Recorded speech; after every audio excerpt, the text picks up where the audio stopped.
Peaceful Solution and Character Education Certification course.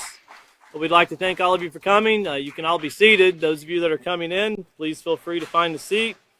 Once again, for all of you that are joining online, we're in the second edition or the second unit of the junior high series, and it's known as the acceptance unit. And once again, we continually try to remind everyone that you can download this book for free. If you're watching on Facebook, we have a link there, a PDF. You can download it for free. And if anyone needs it, we've had people saying they don't have Facebook. If they need it, just email us at info@peacefulsolution.org. You can go to our website, and you can also get that information from the website. But info@peacefulsolution.org, and we will email you a copy so you can download it, and that way you'll have it. But just keep these things in remembrance, because we're going to end up sending you a teacher's manual, and when you get into the teacher's manual, you'll find that it's lesson plan ready, and anyone can teach this. Anyone can teach this. Anyone that can, if you can count to 5, if you can read, you can teach, because it's laid out in a very simplistic format. The complicated thing is understanding how the pieces of the puzzle fit together. And that's why we have the certification course, because sometimes people readily see the character unit, which we've already covered. They see the acceptance unit, and then they see that self-control unit. And everybody jumps to the self-control unit. But there's a lot of pieces in the puzzle. Even tonight we'll show where we've already covered some things in the character unit. And as teachers, when we're teaching our students, we want to continually try to draw out of their mind what we've already taught from the character unit and getting back and tying these things together so they can see how all of these little things, even as us as teachers, all of these little things are pieces to a puzzle. And if we miss one, it's not as solidified as it should be, or you have a big hole in your puzzle when you're done. So think about that as we cover this. And once again, you can turn over to page 67. That's where we're going to be tonight. So page 67. And just to recap a little bit, last class we recovered the 4 stages of what it means to decide to be friends. And then we also talked about barriers to forming friendships. And then we went over some helpful ways to deal with rejection. And there's a lot of things to remember in this. Just to clarify, once again, the peaceful solution does not ever see a need in someone's life where you could look at someone as an enemy. It doesn't make sense. When using positive character, we can all be a benefit to each other. So if someone decides that, as we talked about, that they don't want to be close friends, it doesn't mean there's not a friendship or you can't help each other. You can't be useful to each other. But you might not have that friendship where every day you go out of the way to say hello. It could be somebody you see going down the road, you just throw up your hand, or it could be somebody you see very seldom, and you don't have such as a relationship as you would have with a very close friend. So keep that in mind, because we're talking about different levels of friendship. Those come in different levels. But we also talked about the hard work that it takes to keep a friendship and what needs to be done. And if someone decides that they don't want to be close friends with you, then we need to respect that. But we also need to make sure that we don't feel angry at the person, and also that we don't feel with a rejected kind of feeling within ourselves where we think we don't have any value, because everyone has value. As we've covered thus far in the acceptance unit, there's not one more person that has more value than the next. All life has value. The way we add to the value that we can be of a benefit to society is learning the proper way to conduct ourselves and to contribute. You can have all the technology in the world that you want, and we have it today. When you look out at the United States and China and Europe and Japan and all of these countries just full of technology. But yet we all battle with a virus we can't even see. And it brings us down to where even countries are finding they have to work together by isolating borders and doing certain things to try to grab hold of this virus, as the virus is now considered the enemy of all countries. But when you think about how these things work together, without positive character, you can have all the technology you want and you won't have peace. And we've seen that. A lot of money goes to war. Well, why do you develop nuclear bombs? As just come out in the news today, where the UK and the United States will seek to establish Australia as a nuclear power. Well, why? Why do you need the ability to destroy someone else to have peace? Why can we not just find common ground to have friendships and to build friendships? And that doesn't mean that we're going to be the best of buddies. We're going to be hunting buddies or Sunday football buddies, as they call each other, or whatever. Just respecting each other, just to have respect and to value someone's life as valuable is to be a friend to somebody. And it's important that we remember that as we move forward, because this rejection of friendship, as we were talking about it's levels of friendship. It's not rejecting someone as valuable. It's deciding that personalities, if you remember, that's what we covered. Personalities. One person, as I will never be someone's hunting buddy. And that's the example I gave. I have no interest in hunting. That's just my personality. I'm not saying it's a negative thing. I just have no interest in it whatsoever. And, I will never be someone's friend in hunting. It's just not me. But I have a son that loves hunting, and he'll be a hunting buddy to you, and he'll go with you. That's just the difference of that. And that's kind of an example you can use where, that's a friendship that I would reject. If someone said, hey, well, you want to go hunting with me? And no, I don't. It just isn't, it's just something I have no interest in. But that gives you kind of an idea of what we're talking about. We're never, ever talking about that it's okay to have enemies. That's just not right. To have an enemy is to devalue someone, to not see that they have a purpose in life or a reason for living. Well, looking here to page 67, if you'll put your finger there, we want to keep in mind what we've talked about thus far and go back to the lesson plan here on, because we're going to be in procedure 5 tonight, so it's lesson plan 4, page D. Lesson plan 4, page D, and those are the grade tab pages in your teacher's manual. And we're looking at procedure 5. Procedure 5. And once again, here it's going to get this teacher to start up some conversation. So ask students to describe what it means to conform to something. And this is something you'll find very interesting, because when we've asked students this question before, you get so many answers, and some of them, you could spend the whole class trying to figure out how they came up with that answer. But one thing you realize very quickly, most students between the ages of 11 and 15 don't really understand what conformity is. They don't really know. And one of the best examples that we've had that really puts it in the minds of the students very quickly is either a glove that goes on the hand and it takes the shape of the hand, or a sock that goes on the foot. How the sock can be flat and empty, you can roll them up, you can do whatever you want to, but when you pull it on the foot, it takes the form of the foot. So the sock conforms to the foot. And then when they start hearing that, because just about, everybody pretty much wears socks. You might not have everybody in the classroom that day with socks, but everybody deals with socks. What it does, it gets their mind thinking, it's like when you put your hand in clay or you do something, it forms. And yeah, that's it. It takes form. But there has to be some kind of pressure, some kind of application. Something has to be done to get it to take this formation or this conformity.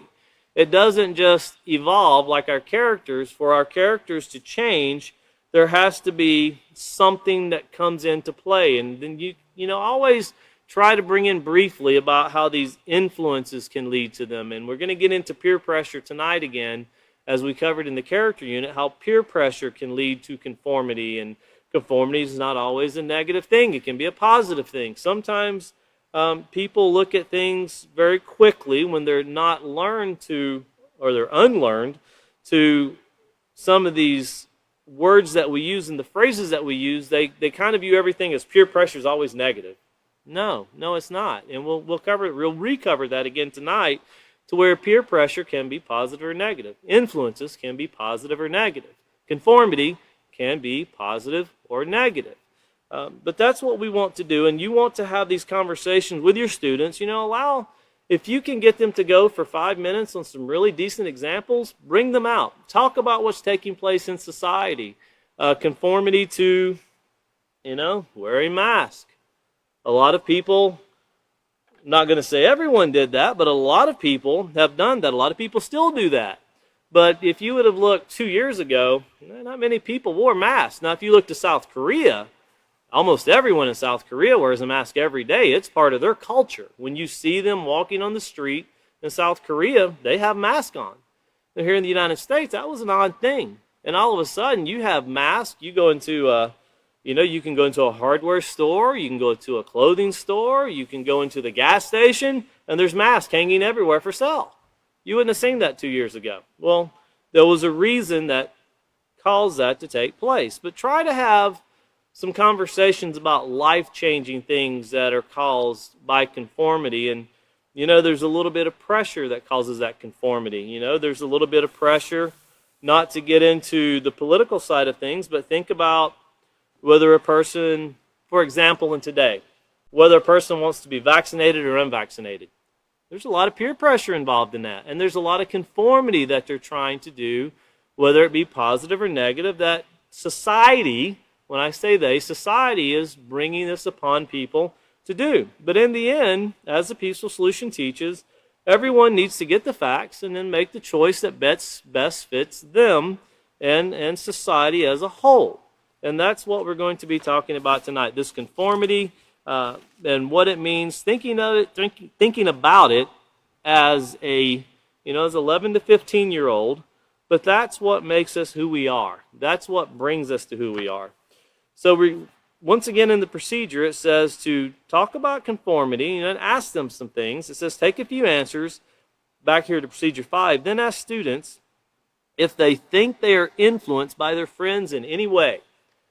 And really try to nudge them a little bit. You have to be careful, because somebody will always say, I remember I did this, he influenced me to do it. Don't try to eliminate the negative things that take place in the classroom.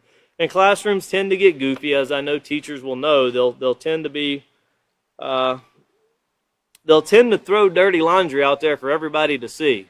And that's something we want to guard against. But we do want to have conversation with the students concerning these things. And once again, we're going to recover some things tonight and tie it all in that they've already been through, and we're going to try to draw their minds back to that. So take a few answers, ask students if they think they are influenced by their friends in any way. Then once again, here it says have students turn to page 67 through 69. So after we've had our discussion, we're going to turn over to pages 67 through 69 in their handbooks and read the section, Who Me? Conform?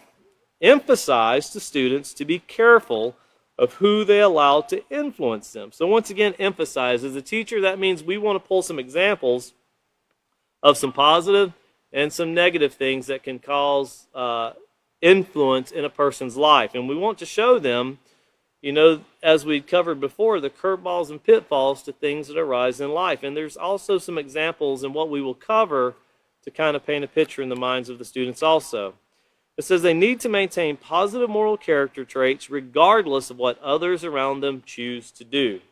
So turning over here to page 67, on page 67 with a section entitled Who Me? Conform? So once again, questioning of I wouldn't do that. I'm my own man, or I'm my own woman. I start trends. I don't follow trends. I've heard that before in school too. I set trends. I don't follow them. And I look at them and say, where did you get your Air Jordans from? Why? I said, you followed a trend.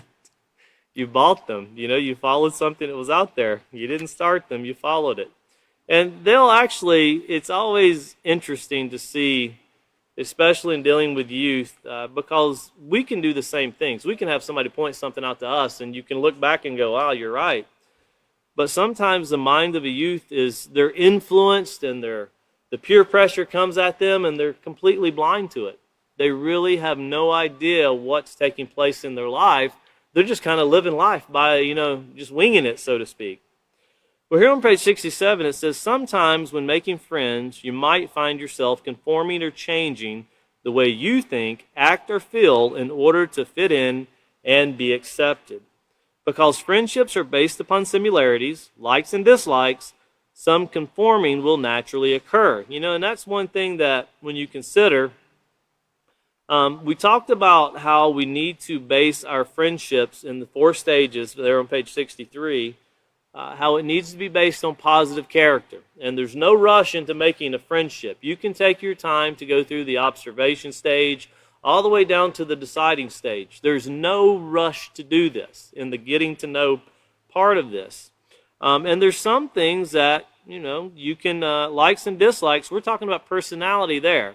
We're not talking about whether someone likes to steal or they don't like to steal, or whether someone likes to use drugs or they don't like to use drugs.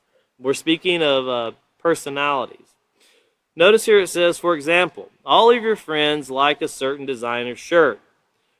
Soon all of your friends have similar designer shirts. Owning the shirt has now become a standard for your group of friends. Now, think about this for a moment, because we're going to get into stereotyping and cliques and things in the next class, and I don't want to get too far into that. But think about what we've talked about thus far. Color of skin doesn't determine the value of a person. It doesn't really change the person themselves. The money a person does or does not have does not make them a better or a worse person. It's if money was determined and character was determined by how much money a person had, if you looked out in society, you would tend to think the poorest people are probably the richest in character. Because you always hear about a lot of wealthy people doing a lot of bad things. And I'm not saying all wealthy people are negative, but that tends to be what you see more of. But think about if you had a group of friends and owning something became a standard to whether they were still your friend or not. They were friends before this, and you were close to them, and you shared things with them as far as interests and ideas. But now you have to have this certain shirt. We're all going to start wearing these really nice shirts, but this one person can't afford that shirt. Imagine what we're setting in the mind of a person and how that changes society in a negative way if now you can't afford what everyone else has. That becomes very demoralizing, especially to a 11 to 15-year-old who most likely hasn't started working yet. They might be getting an allowance from their parents for doing chores, and this is what they have to live off of, and this is how they're using to get by. So if you're young and you don't have a job and you're trying to fit in with everybody else and your allowance isn't very much and that shirt costs, and if you haven't went and looked at designer shirts, you can get a designer shirt. I've seen them start for $150 on up for a shirt. To me, that's astronomical. I could buy a bunch of shirts for that much money. But imagine someone, or you can even think of shoes. Air Jordans, for example. And I'm not trying to down Air Jordans. I just remember when I was in school, I wanted to fit in and I wanted a pair of Air Jordans. And it took me almost 2 years to save up that money. And by the time I bought the Air Jordans, they'd done moved on to some Adidas shoe by then. And I'm like, I just can't. I just stick with what I got then. But I remember wanting to fit in so bad and have what everybody else had. But it wasn't there for me to have. But think about the pressure that goes into the mind to where a person, I could steal it, and then I'll have it. And that's about the only way I'll get it, which there are other ways a person can obtain things, but sometimes it could be something they're doing that really doesn't make sense, and it's a waste of money to begin with. So if you remind your students that if they're ever caught in a situation like this, go talk to someone. Remember, we talked about evaluating the needs versus wants and whether things are really important or not. You'd hate to work a whole year for a designer shirt to find out it's no longer trendy after you buy it. So once again, think about the standard it sets in the mind. But it says if you decide that you must wear that same kind of shirt, then you have conformed to the same standard. So you've set your mind that same way. We all have to do this to fit in. One of the most common forms of conformity is called peer pressure. And peer pressure is when you feel like you must behave in a certain way in order for your friends to respect you or see you as an equal. Peer pressure can be either positive or negative. And give them examples of peer pressure and challenge them. Where did we read about that in the character unit? And if you remember in the character unit, I printed the page off here so I wouldn't have to bring the whole book. But remember, it was called peer power. It was about the power that peers have on each other. It was page 70 from the character unit, which we've already covered, but you can put that for your notes, page 70. And this is how these pieces of the puzzle fit together here, because we're getting ready to talk about peer pressure, and I want you to remember the first thing that we read on page 70 in the character unit. It said, as you get older, you rely on your friends more for companionship and acceptance. So we started covering that back in the character unit about how we want friends to accept us and how peer pressure plays a lot into it. But it goes on to say that it's nice to be around others who are fun and share similar interests and personality traits as you. Sounds a lot like what we just read here in the acceptance unit. Having friends is great, but friends can also influence each other in a negative way. Here's the problem. If your friends accentuate the negative and not the positive traits in their character and encourage you to do the same, they are influencing you in a negative way. This is called negative peer pressure. Negative peer pressure can come in different forms. For instance, your friend has cigarettes and offers you one. You say no thanks, and he says, come on, everybody smokes. Even if he did not directly tell you to smoke, his response can press you into thinking that you will be an oddball if you don't. You know, if you've ever heard someone, they get into trouble for something and they go, everybody's doing it. Everybody's not doing it, else you wouldn't have got into trouble. Everybody would be in trouble. You know, so no, not everybody is doing things that are risk-taking behavior. That's kind of the scapegoat that people use to throw it on other people. Well, I just do it because everybody else is doing it. That's one way of saying I'm giving into negative peer pressure. Well, here's another example. Your friend tells you she's going to go shoplift a necklace from the mall, and if you're really her friend, you will come with her to look out. In this case, you are being pressured to make a bad choice to keep your friendship. But think about that for a second. Is that really a friendship if someone tells you you have to help them steal to be a friend? A real friend would, sadly, when she picks up the necklace, go up and tell her, if you don't put that back, I'm going to report you. I'm going to tell the police. You know, that's a snitch in today's society, though. The power of peers to influence the way we think and act should not be underestimated. And like I said, in society today, a lot of children are, not only do they underestimate it, they're completely blind to it in some aspects.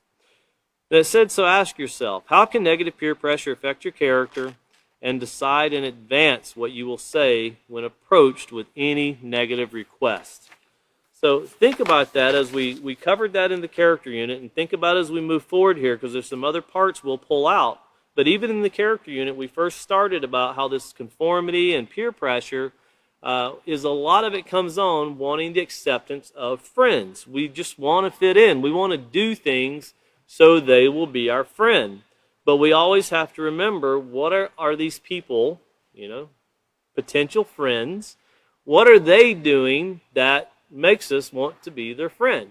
What interests do we have together? If it's based on popularity, that's not always a great thing. It should be based on positive character. So continuing on here, back to page 67, it says it's always right to conform to something morally positive and beneficial. Conforming to positive moral standards that help to build positive character causes no harm to yourself or others. That goes all the way back to page 8 when you remember the dividing line in the character unit between what's right and what's wrong. And our decisions need to be based on making sure we bring no harm to ourselves, someone else, or the environment. We've already talked about how the environment is much more than the birds in the air and the water in the stream and the trees and the grass. It also has to do with the conduct of the community or the conduct of the school or even the group of friends you're in at that time. That's part of your environment, as we'll see a scenario here as we read along, that it's kind of an environment at a location to where there's some peer pressure taking place to help someone make a right choice. So looking on here, it says positive conformity is when you, 1, are encouraged to obey proper authority. Proper authority. If someone tells you to do something, let's say, like we've had students tell us, well, my dad offered me a joint. He said, here, take a hit. I just listened to what he said. And my comment was, if he told you to go clean your room, what would you say? No. Okay, so you wanted to. But he immediately put the blame on his dad for the smoking of marijuana. Well, and a lot of blame does go toward that way for what was done, but we can't start blaming others for our choices. Even at 11 to 15, we have to make sound choices. We're old enough to make sound choices at that age. Notice it also says positive conformity is when you keep yourself and others safe, and that comes from making positive choices and positive decisions, considering the outcome in advance. It also comes when we are encouraged to support and practice moral values. Well, support, that's peer pressure. Support of friendships, support of the environments we allow ourselves to be into. So supporting things that, remember what a support, when you look at these beams and how they support the building. Or when you drive underneath the bridge, you see the columns that hold the bridge up. That's support. If you take away that support, everything will crumble down. Well, that support's very important.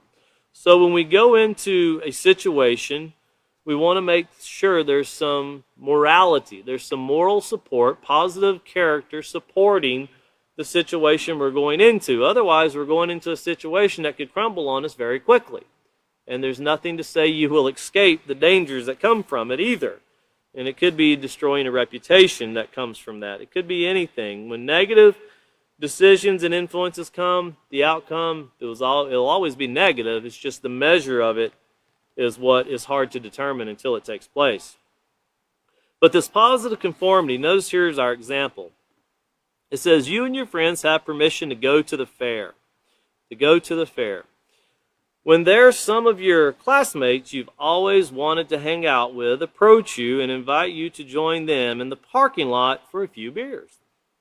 You really want to be accepted by them. You decide to go, but your friends talk you out of it, reminding you that drinking at your age, for one, it's against the law, and if you get caught, you can get thrown off the fairgrounds and escorted home by the police. Your friends also remind you that your parents trusted you to go to the fair and to stay out of trouble. Realizing they're right, you say no and stay with your friends you came with. Now that's positive peer pressure, and of course the conformity that came with that pressure of keeping those rules. And remember, as we've talked about thus far, it says here that, your parents trusted you.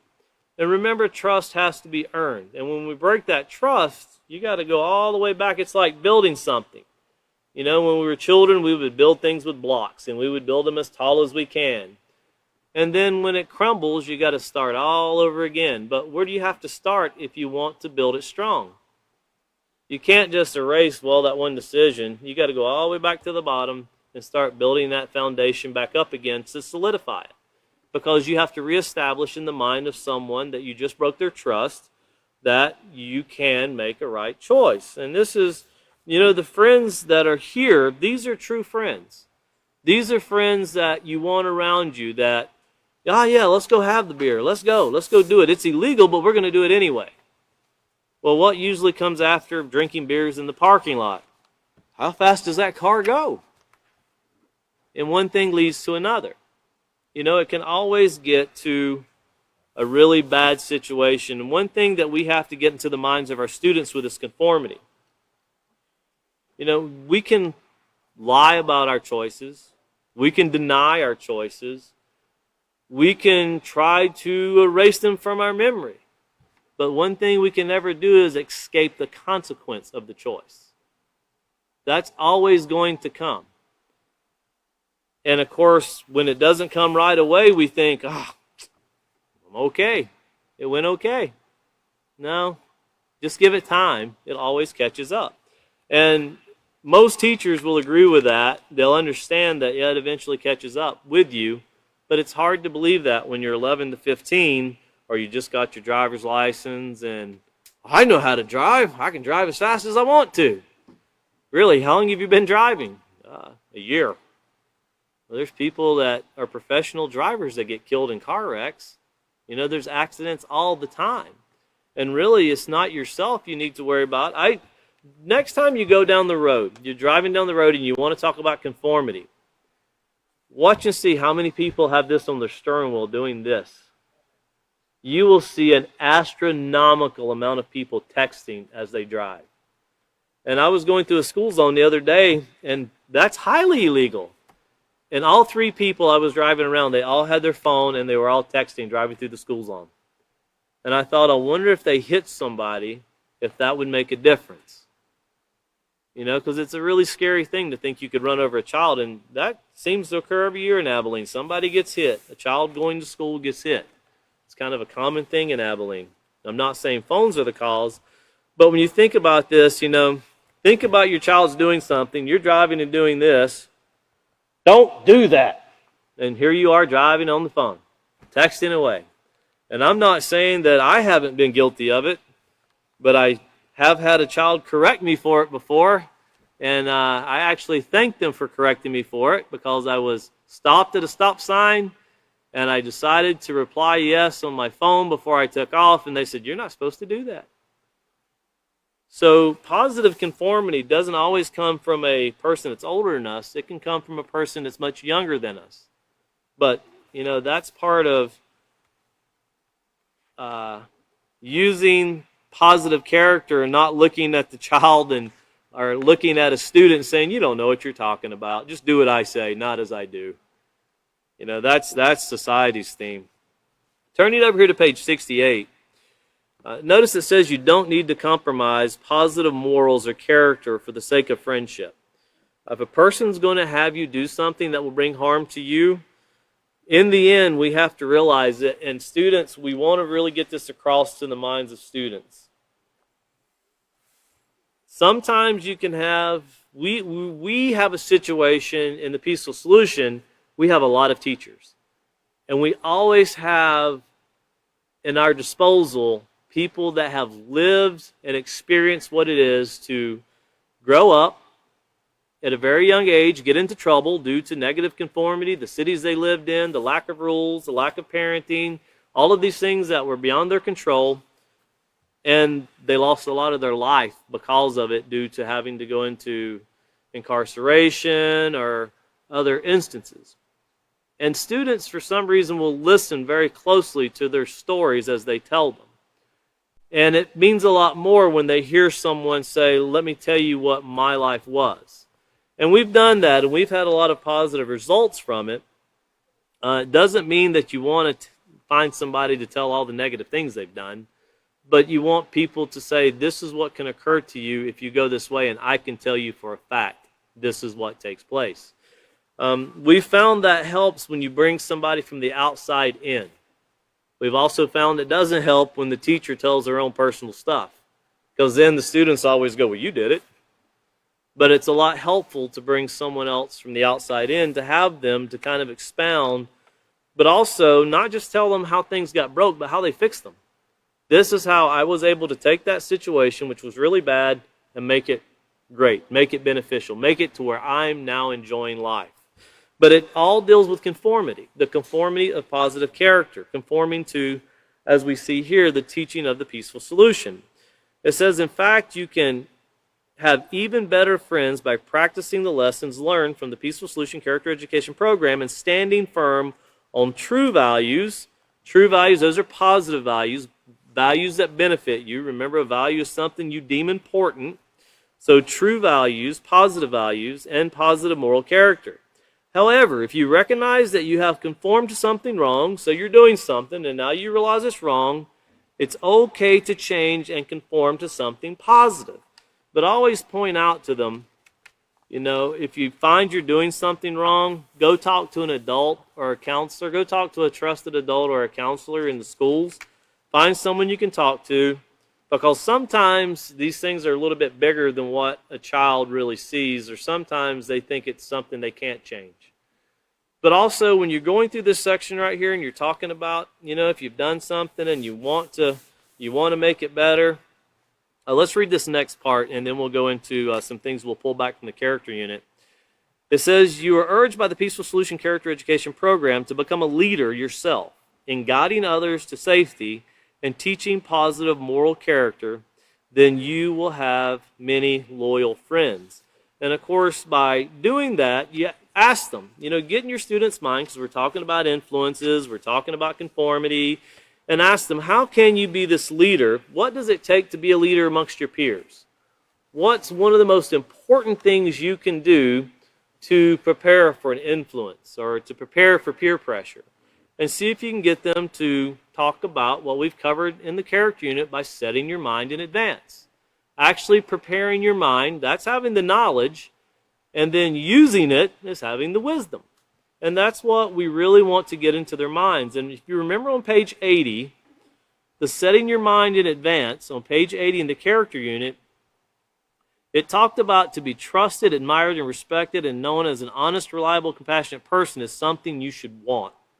It says the next step is to make up your mind not to be influenced to do anything that will compromise your character. In other words, determine in your mind that no one can talk you into doing something you know is wrong. This is called setting your mind in advance. Now notice it says something you know is wrong. Now we just read that you might find yourself doing something and you learn it. So sometimes we can do things and we didn't really know that they were wrong. But when we learn they're wrong, we need to be really quickly, and you need to get it into the minds of the students, be quick to fix it. The quicker you fix it, the easier it is to fix. It's the longer you let it prolong and go and go. It's like, something's broken, you don't fix it, like a cabinet door, it's starting to lean a little bit, and you just keep using it, leans a little bit more, and you keep using it, and all of a sudden one day the door falls off.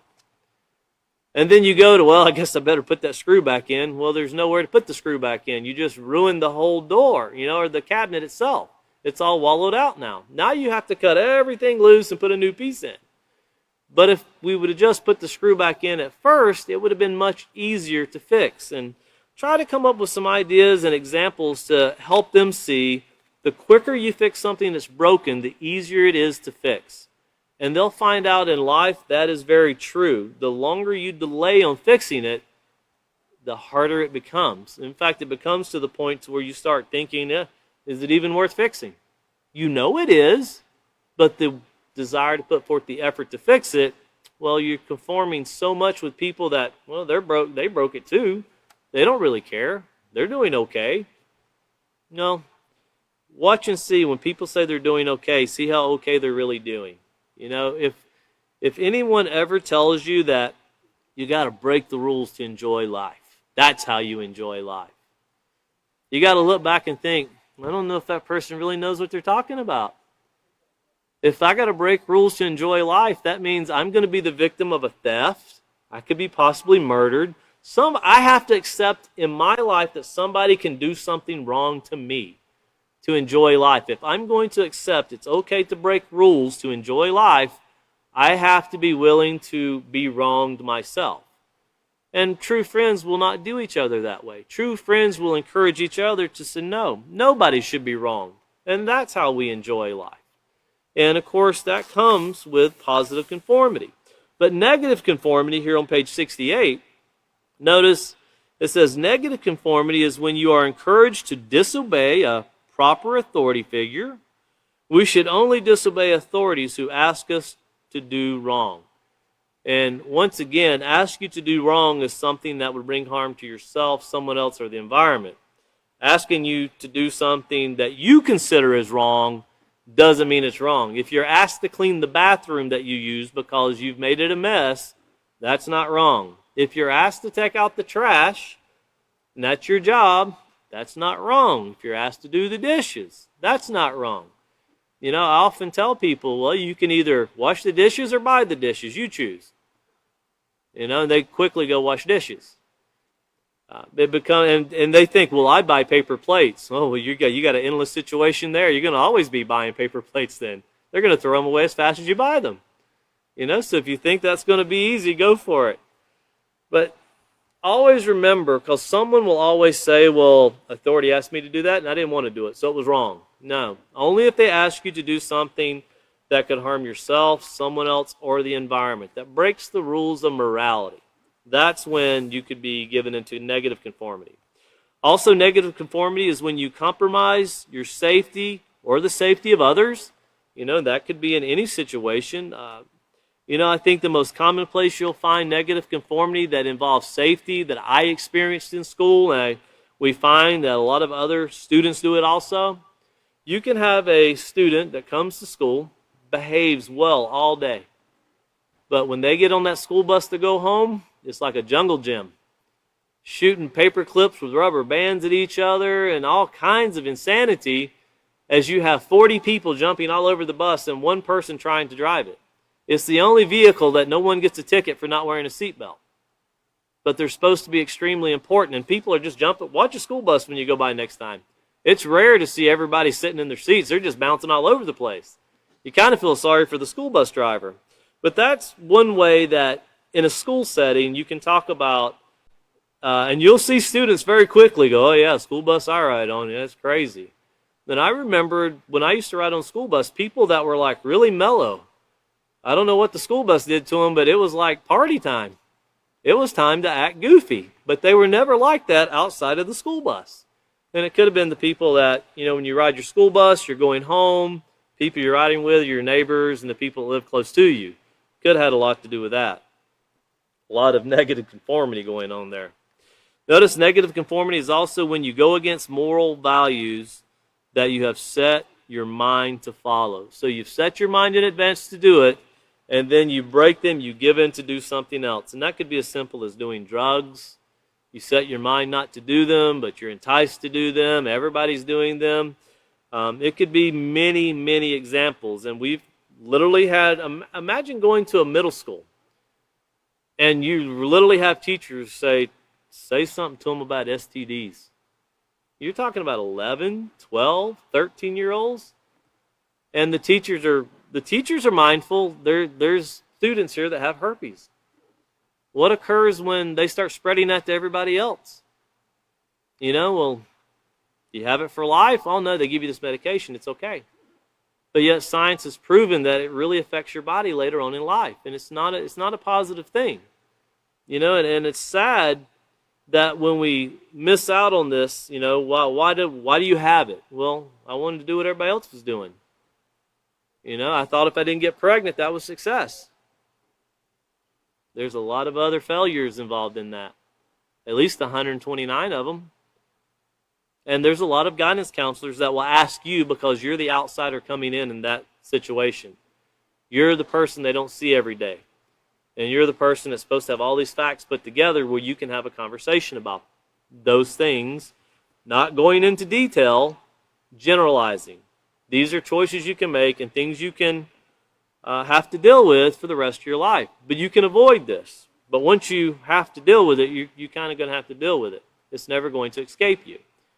The best thing to do is not get involved in something like that. Don't allow this to be part of your life. Because once you do it, there's a lot of people that have made that bad choice without knowing. They didn't have the knowledge. And now they just have to make the best of what they can. And it doesn't make them a lesser person. It just makes them a person that wasn't taught the peaceful solution in time before they made the choice. That's what a lot of that boils down to. But this conformity, once again, can take place in a child's life and last a lifetime, negative or positive. But notice here it says, conforming to negative moral values can result in making bad choices that could have terrible lifelong consequences. And that's what we were kind of speaking about there, those lifelong consequences with decisions that are made. A lot of times with our students, when these consequences or situations come up, they just don't know who to turn to and they don't know what to do. And if you notice here in the example we give, it says your parents give you permission to visit your friends. Well, at your friend's house, some other friends invite you to come to a cool party. When you walk in, you realize that everyone is smoking pot and getting drunk. Not wanting to feel left out, you join them. Within less than an hour, there's a knock on the door, and the police enter the house. Everyone is arrested, including you. Well, what occurs when you're arrested? What does that involve? A lot of people go, it doesn't matter when you get arrested. That's no big deal. Have you ever applied for a job? They always want to know, have you ever been arrested? They don't really care how old you were when you got arrested. They want to know if you've ever been arrested. And I can tell you, I know people personally that own big very profitable businesses that offer really decent jobs here in Abilene. And they automatically, when they see yes, check, they just throw the application aside. They don't want to read anymore. And now I'm not saying that's the right thing to do, because people can change and people can learn to make better choices. But there's a lot of opportunities you can throw away just by making really bad choices of, well, I just thought I was just going to drink and smoke pot. I mean, you'll hear this a lot in school. Smoking pot's legal in so many states. You know, drinking's legal. Not at your age, it's not. And also there's rules that govern the marijuana, but it's not legal in every state. Have you ever asked yourself why? And, you know, you have to kind of stay out of the political part of it. Well, you know, it makes a lot of money. But when a student wants to smoke marijuana, and when you've had students in your class, when we used to go down to Laredo, we would have students in our class that were running drugs for the cartel. And the counselors would tell us, you have cartel runners right here in this group. They're running drugs for them. Now, you have 15-year-olds and 14-year-olds that are making $300 and $400 a week going down to the Rio Grande and bringing the drugs back and pushing them through Laredo or Zapata or anywhere in that region. That was a lot of money to them. And once you get pulled in to a cartel job, you don't say, I quit. It doesn't work that way, because they look at you as money. They don't look at you as life, they look at you as money. And it's a very hard situation. Once you're in, people find you just don't get back out. And these are things that students, young people need to be aware of. They need to be aware of these things take place. You know, when you talk about this section right here, once again, test their mind and ask them, what would you call this? Somebody gets arrested, they go to this party, they get drunk. What have we put in their mind thus far? You know, and remember page 85 about curveballs and pitfalls that we covered in the character unit. Once again, it's very important to keep pulling these things back and putting it into their minds. Because if you remember, think about the situation we just read. He went over to a friend's house to go to a really cool party. But when he walked in, he realized it's something very different. His idea of cool was not marijuana and, of course, the drinking. But on page 85 of the character unit, remember, this is what we read. It said, curveballs and pitfalls are unexpected situations that can test your resolve to maintain a positive character. And that's what the young, you can say man, young boy or girl, that's what they got caught into, was an unexpected situation. Thought they were going to hang out with friends, realized there's something really wrong going on, but they still decided to fit in. They were going to do it. We read here on page 85, continuing, it says, they come up when you least expect them and can catch you off guard. Suddenly you find yourself in the middle of a bad scene, unprepared to deal with a situation that could lead you to making a bad choice that you will later regret. No doubt that young man was regretting, or young girl was regretting what they did once the parents are picking them up at the police department. It continues on, it says here, another important part of maintaining your character is being ready to forgive people who have hurt you or disappointed you. Without forgiveness, you can become hateful and try to get revenge on that person. When people seek revenge, usually the people they hurt the most are themselves. So thinking about this situation, and why is forgiveness so important when speaking about this situation? Well, if you're sitting in the police department and your parents are coming to pick you up, what is the first thing you want them to do? Forgive you, right? I'll never do it again. That was one time. I know you don't believe me, but I'll never do it again. Well, that's the same forgiveness we should offer to other people, you know, in working with others. This, you know, you think the judgment of the wrath of your parents are coming down on you, but you're begging for forgiveness and mercy, so to speak. Well, we should think about that in dealing with others, because this is the confusion that is set up in the mind of youth. They knew it was wrong, but they didn't think there'd be a consequence. But once the police came, there was no escaping the consequence. Notice here on the very bottom of page 68, it says, negative conformity is not the path to choose. If you follow this path, you will hit a dead end. Don't follow the crowd in doing wrong. Stand up. Speak out to all with a positive voice. And that's one thing that we have to realize and get into the minds of our students and also our very own minds ourselves. Getting into a negative situation and doing negative things can never result in something positive. It's like saying, well, I didn't want them smoking marijuana, so I helped them smoke it all. That way when it was all out, it was done. They can't do it anymore. And I've heard that from people before, say things like that. And I thought, I wanted to ask, I didn't, but are you really serious about that? Is that a serious statement, or are you joking right now? You smoked it all so they couldn't smoke any. But you could tell from the person's comments that he believed it. And you really try to find words to help them see that that's just not a positive way of thinking. Well, looking over here to page 69, when it comes to conformity and friendship, remember you have a choice. And that's one thing that every student needs to remember. Every student needs to understand they have a choice. But they have to live with the choice they make. We all do. We all have to live with the choices we make, but we all have a choice. Just because you are friends with someone does not mean you have to agree with and accept everything he or she says.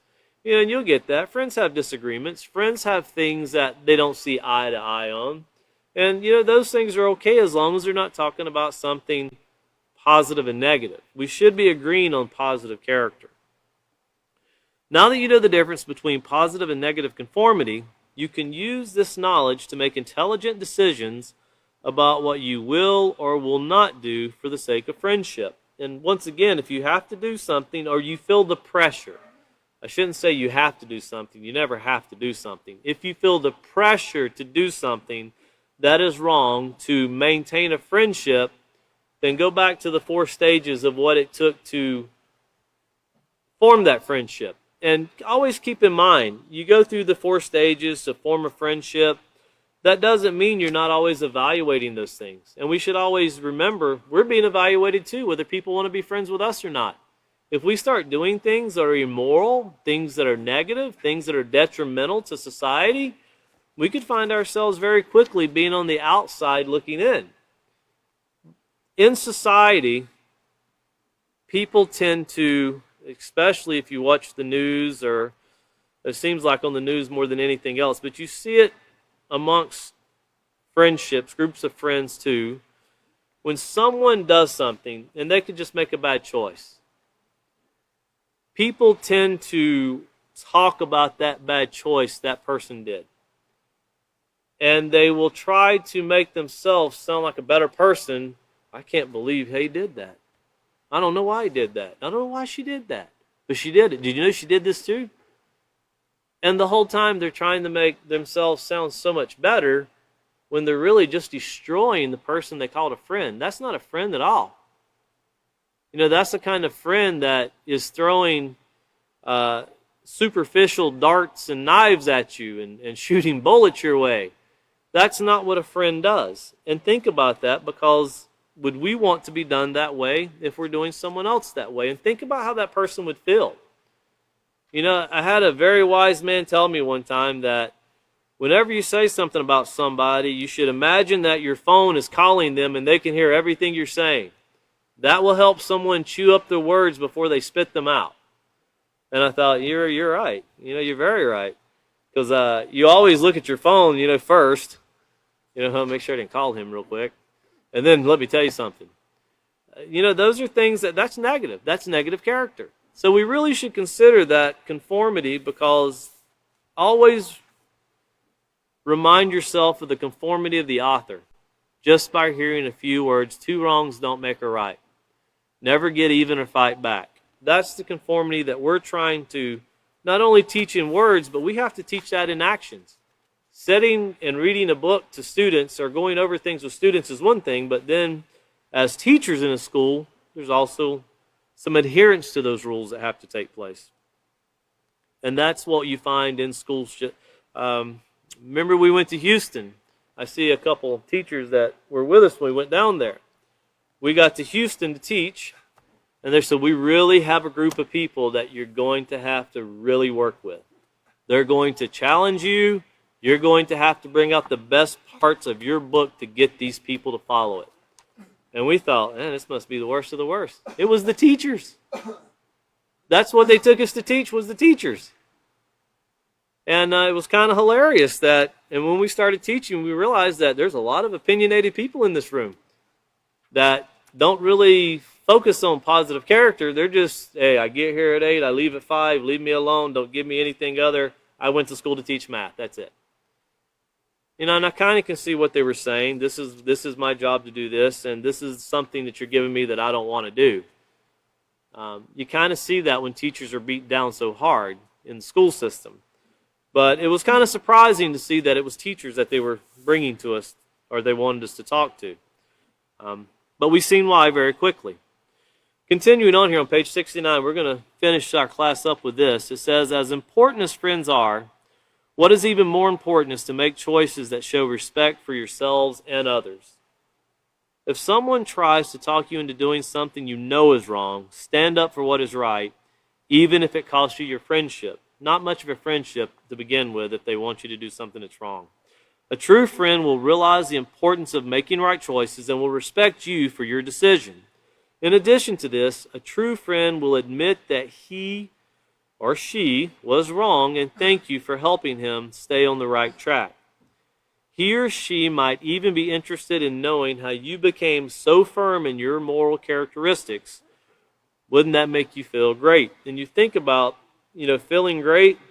Sometimes it's not the words I feel great, but just knowing that you actually were able to help someone with something you were taught and you were able to help someone else. And sometimes, many times, as teachers, especially when we teach in the Peaceful Solution, you're talking to people about situations that you've been through in your life yourself, and you've probably, made the wrong choice 10 or 20 times yourself. But that doesn't mean you got to tell everybody, let me tell you the list that I have. No, you can share your experiences just by putting things out there for people to see, and people can connect to those things. We tend to think that I'm the only one in my life that's ever experienced this. No, we all experience things in life. You might come from different regions, different families offer different things, but we all have experiences in life, and the similarities are very close together. And notice here the very last thing, take a bite out of this, is setbacks and barriers were meant to be conquered. And that's by the Peaceful Solution Character Education Program. So when we have these things, these curveballs, these pitfalls, what we have to do is just, take a deep breath, reestablish our mind and what we know we need to do, and move forward from there. So our next class, we're going to pick up on page 70, and it'll be generalizations of stereotyping and cliques. And they'll be going into more about this conformity and what people do to fit in and how people kind of shun people due to what they can or cannot have. Or, you'll see there's positive parts to certain things and negative parts to certain things, but we should never criticize someone for anything. We should always want to help people to make better, positive decisions. So our next class is going to be on 9/19, 9/20, Sunday. It'll be Sunday at 5:30. So this coming Sunday at 5:30, why I can never remember a date, I don't know, but this is the time I never remember the date. So it'll be Sunday at 5:30, and we'll pick up on page 70. Thank you once again for joining us.